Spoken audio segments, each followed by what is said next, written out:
అన్నా నాకు ఒక బిర్యానీ. అంటే ఫీల్ అవుతారు గానీ ఎక్కడ కూర్చోలో తెలియదా? అందరు చూస్తున్నారు కదా, అయినా నా పక్కన వచ్చి కూర్చోవడం ఏంటి? అది కాదన్నా, బిర్యానీ క్యాన్సిల్. మనసేం బాగాలేదు, బయటకు వెళ్దాం రా. నీకు ఎన్నిసార్లు చెప్పిన విషయం కోసం మాట్లాడద్దని. నన్ను ఎప్పుడు బయటకు తీసుకెళ్ళవేంటి? ట్రాన్స్జెండర్తో బయటకు వెళ్ళడం ఇంట్లో వాళ్ళు చూస్తే చిరాగ్గా ఉంటది. అదేంట్రా అలా మాట్లాడుతావు? ఏ మాట్లాడమంటే ఫోన్ పెట్టే. ఒక హిజ్రాగా పుట్టడం నేను చేసిన తప్పు కాదు, ఆ దేవుడు నాకు వేసిన శిక్ష. నేను హిజ్రా అని తెలిసిన మరుక్షణం నుంచి నా తల్లిదండ్రులు, ఈ ప్రపంచం ఎవరు నన్ను ఓదార్చలేదు.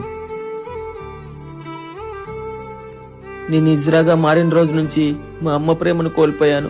నా ఫీలింగ్స్ ఎవరు చెప్పినా నన్ను నీచంగా చూసేవారు. అందుకే మాటలురా నా చెట్టుకే నా బాధలన్నీ చెప్పుకున్నా. నా కష్టాలే కాదు, నేను చనిపోయాక నా ఆత్మ కూడా అదే చెట్టులో విలీనమైపోయింది.